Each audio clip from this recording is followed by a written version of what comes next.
Hey, welcome back to YT Finance, and this is the channel where I went to business school so you didn't need to, and today we are talking about SoFi Technologies, Palantir Technologies, and Tesla. In this video, we will be analyzing a plethora of articles to where the first one is titled, "Is SoFi Technologies stock a buy?"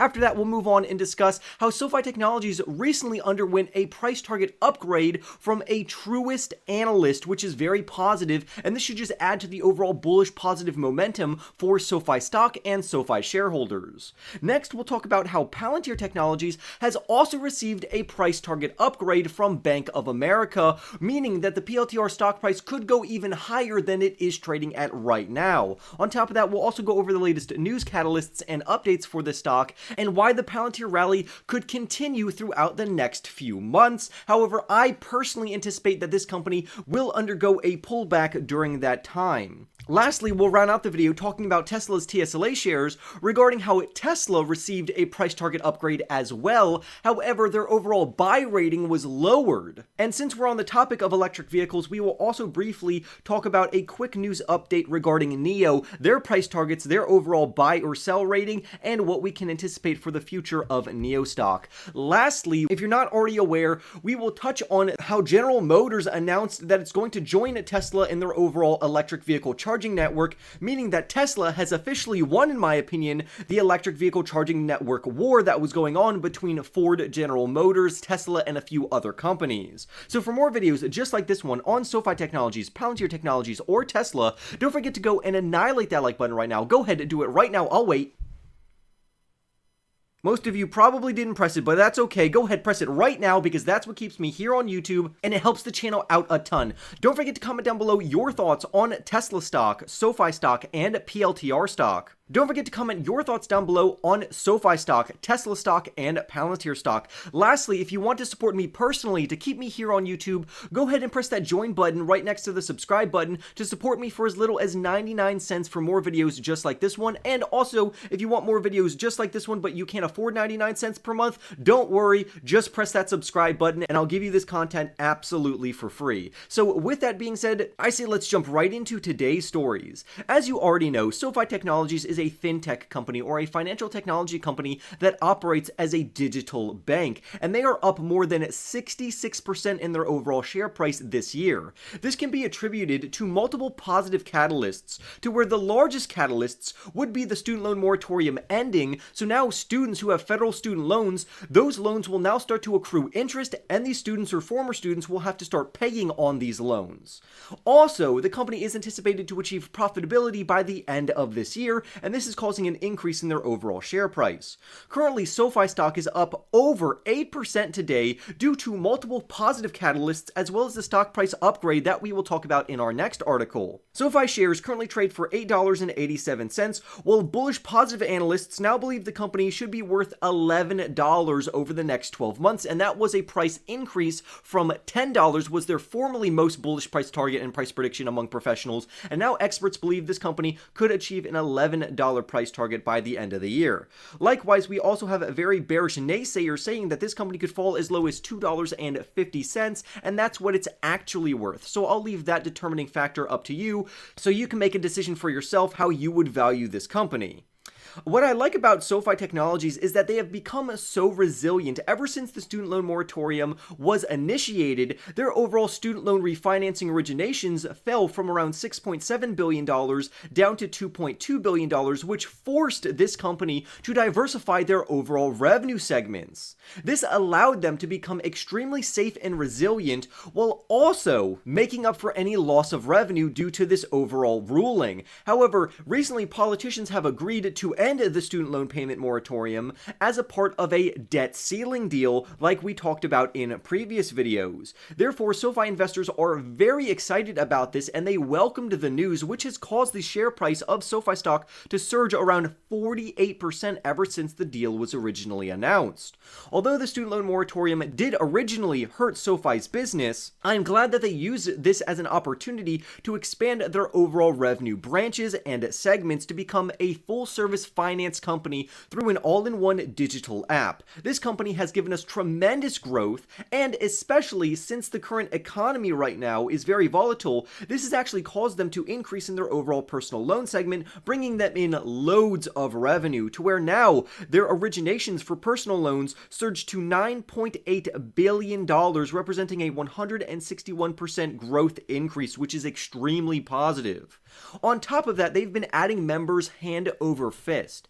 Since Q1 of 2020, SoFi has added more than 4.5 million members, representing a growth rate of around 420%. This works perfectly for SoFi's overall business model, which allows them to upsell and cross-sell these members on other products. For instance, if they came in just for a credit card or just for their extremely impressive APYs on their checking and savings accounts, they will also use this as an opportunity to say, hey, what about if you need a mortgage? Let's see if we can refinance your student loans. Do you want a credit card or a debit card? And they also offer many other products to their existing members. However, I do want to say that this new acquisition of a plethora of members did come at a cost, which is why SoFi over the past 12 months had a loss of around $244 million. However, they are rapidly approaching profitability to where their management still believes that the company should achieve profitability in Q4 of this year. Some very positive experts believe that they could achieve GAAP profitability by Q3. However, I personally agree with management that it's probably going to be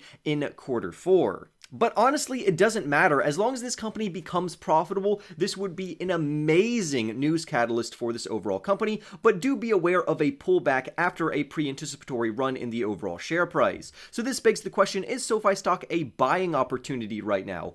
Well, when we compare SoFi Technologies to other banking and financial institutions, such as JP Morgan Chase and Bank of America, in regards to their price to tangible book value ratio, which measures the company's value compared to their assets, it's currently around 2.5, and ideally for this ratio, we would want this to be lower. For instance, JP Morgan Chase and Bank of America have a P over TBV ratio of 1.9 and 1.3 respectively. So comparatively, SoFi is more expensive than these companies. However, we do need to anticipate and factor in the growth of these companies. Clearly, JP Morgan Chase and Bank of America are mature banks with a lower growth rate, meaning that SoFi, because it's growing so rapidly, technically we could offset this overvaluation to say that SoFi is comparable in this regard, making it a pretty good buying opportunity. But again, after the pre-anticipatory run up to earnings, I do anticipate that this share price will pull back. So if you're going to be a long-term investor, it honestly really doesn't matter at what price you buy this company as long as you hold it over the next decade. However, for people who are more short-sighted, I would wait for a pullback and then trade off of the volatility regarding SoFi Technologies. But overall, this is a very positive news update, and I am looking forward to this company achieving profitability.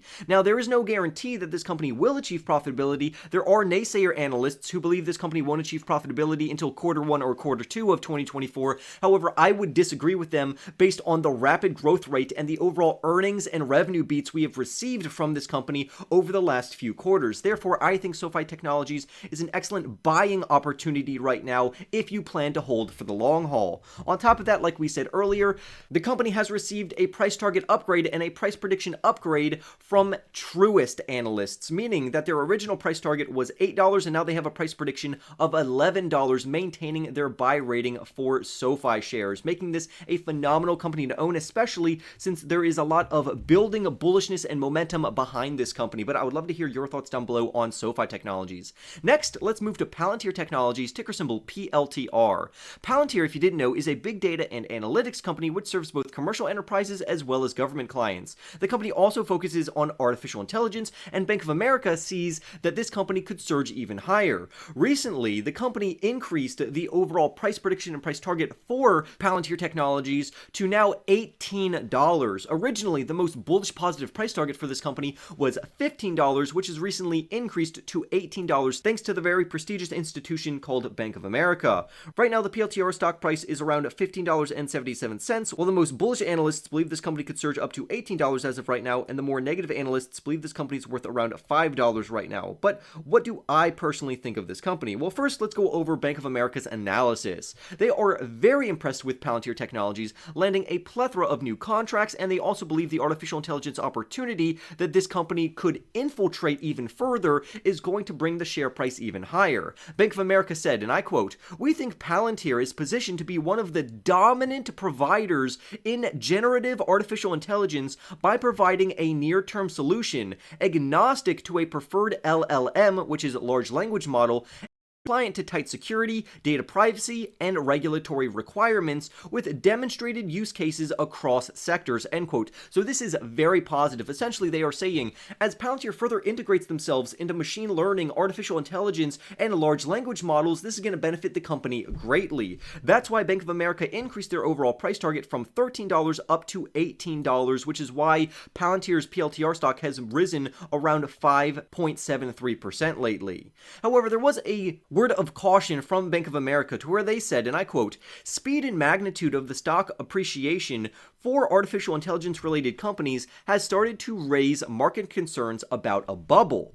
Essentially, they're saying that we don't want to get overhyped, and potentially artificial intelligence could be a bubble, and once that bubble pops, we could anticipate an overall pullback in the overall share price, and I agree. I do think Palantir is trading too bullishly right now, and once the artificial intelligence hype starts to wear off, this company will pull back in their overall share price. However, I would love to hear your thoughts down below on that. The author advocates for investors to take some profits regarding their lofty valuation that has been laid out by bullish positive investors, and in a previous video I already told you that I took some profits off the table. For SoFi Technologies, I now have a 3% allocation, and for Palantir Technologies, I have around a 2% allocation as of right now, but I am still very bullish on the long-term prospects of this overall company. But what about for investors who believe that Palantir will go even higher in their overall share price because they believe the company has just begun their overall positive uptrend?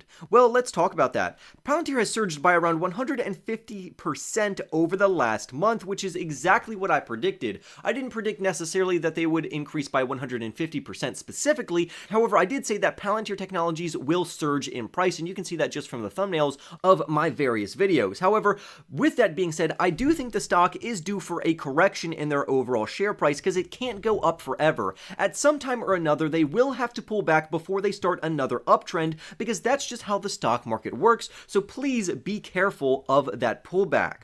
Wall Street overall was pretty bearish and negative on Palantir Technologies up to just a few weeks ago, and it seems that Wall Street analysts have turned a corner, and they are now verifying the future upside of this overall company, which is what I've been saying for over the last 2 years. Palantir Technologies has repeatedly beat Wall Street's estimates in both their earnings and revenues consecutively for many earnings reports in a row, and their revenue rose in all to all-time highs of around $525.18 million, and they reported their first ever GAAP profits, which is exactly what SoFi Technologies is supposed to achieve by the end of the year. And since we can see how Palantir has been uptrending ever since they have received GAAP profitability, that could be the same for SoFi Technologies. However, regarding Palantir Technologies, what's even more interesting in my opinion is that bears were absolutely wrong. Bears thought the overall government revenue and government segment of Palantir Technologies would plateau and just end up flattening out due to market saturation in this overall segment, which is why I personally believe that their overall commercial enterprise segment would be the dominant revenue source, which I still stand by. However, it seems that bears were wrong. Their government revenue has continuously uptrended, and it doesn't seem that they will plateau until around 2025 with a 10% CAGR, which I referenced in the last video. Secondly, the author points out that there has been numerous remarks about their Q1 earnings call and how management is going to specifically focus on artificial intelligence regarding generative AI, and they are going to add these to their overall market portfolio. That's why he believes this company is still getting started, even though other investors believe the hype around artificial intelligence will fizzle out, which is exactly what we saw happen to C3.ai. However, the author of this article still stands by how Palantir is going to be a long-term long-term winner, and he gives 3 arguments for that. The first argument is that he believes Palantir is fully capable to live up to their overall artificial intelligence hype, especially as they plan to roll out their large language model, which is going to be similar like the ChatGPT chatbot, except it's going to be on its analytics platform. Secondly, he believes the integration of this particular platform and software will essentially cut people's learning times to be trained on this overall software. And then lastly, his final argument is that Wall Street is becoming more positive on artificial intelligence, Palantir, and language learning models, which is going to be very good for the company, especially if Wall Street continues to increase their overall price targets and price predictions. Lastly, the author leaves us by saying that Palantir is not likely to drop to single digits anytime soon, and he says that overall he is very bullish, and he says Palantir is well positioned to grow further. Now, I agree with him. I like Palantir Technologies, except I do believe the chance of a potential price correction is far greater than the company uptrending over the long term. However, I do believe the potential for a price correction is extremely high, even though I do also believe that this company has long-term growth ahead of it. Clearly, the company is going to have to pull back before it's going to start its next uptrend, and although I don't know when that is, I personally will be waiting for it so I can buy this company for an even cheaper price to lower my average cost basis. Now, let's do a quick update on both Tesla shares, TSLA, and NIO, ticker symbol NIO. Let's start with Tesla. Tesla recently got a downgrade on their overall rating, but an upgrade in their overall price target. Tesla was downgraded from a strong buy down to a buy by CFRA, which downgraded the company again from a strong buy to a regular buy, but it raised their overall price target from $250 up to $300. For me personally, I believe Tesla is worth $250, and I believe they are going to achieve that relatively soon, especially if they continue to uptrend in their overall share price. On top of that, we got great news about General Motors, ticker symbol GM, signing a deal to use Tesla's supercharging network, which is exactly what Ford did, and that's what we're going to discuss in our next article. However, this does come at the detriment of Tesla owners who own Tesla electric vehicles, because it's going to increase the overall congestion and the amount of cars using Tesla superchargers, meaning that they're going to have to wait in line just to charge their vehicles. A quick update on NIO. Like I said, NIO is not anticipated to surge until the second half of 2023 after their Q2 earnings report, and until then we're going to receive more downgrades. NIO received 2 downgrades after reporting their Q1 2023 results on Friday, which highlighted a revenue miss and lackluster delivery numbers of only 31,041 vehicles, plus eroding gross margins. With that being said, 2 institutions downgraded the company from a buy to neutral, and they lowered their price target from $25 down to $7.50, and likewise, another company lowered them from buy to a hold rating and from a $21 price target down to an $8.50 price target. So clearly, we're going to have a lot of downward pressure on NIO shares lately. So if you're going to bet against the stock, now may be a good opportunity to do that, but overall, the long term of this company could still be intact if you're going to hold this company out until 2025 or 2026 when the company is supposed to become profitable. So if you didn't know, Tesla in particular recently announced an agreement with General Motors. General Motors is one of the largest electric vehicle manufacturers in the United States, and they recently announced a partnership with Tesla to use the supercharging EV network that Tesla has. On top of that, this is exactly what we saw from Ford literally just last month, and with Ford, General Motors, and Tesla all using Tesla's technology for their charging networks, this has obliterated their competition, meaning that Tesla is now the dominant network, at least in this regard, which is why rival electric vehicle companies that have focused on EV charging networks have plummeted in price. That would include EVgo, ChargePoint, and Blink Charging, which all fell by around 11% to 13% based off of this news. Although this is fantastic news for Tesla, it was really detrimental news for other electric vehicle charging station networks and other charging companies. Even though I do own some of these other companies, I also own Tesla. So honestly, for me, it really doesn't matter who wins this race of the electric vehicle charging network, because either way, I'm going to make money off of it. But I would love to hear your thoughts down below about SoFi Technologies, Palantir Technologies, and Tesla stock. Don't forget to go and annihilate that like button, especially if you made it all the way to the end of this video. Subscribe if you are new. Don't forget to become a member for as little as 99 cents, so it supports me personally, and that's what keeps me here on YouTube. Subscribe for more videos just like this one, and I will see you in the next YT video.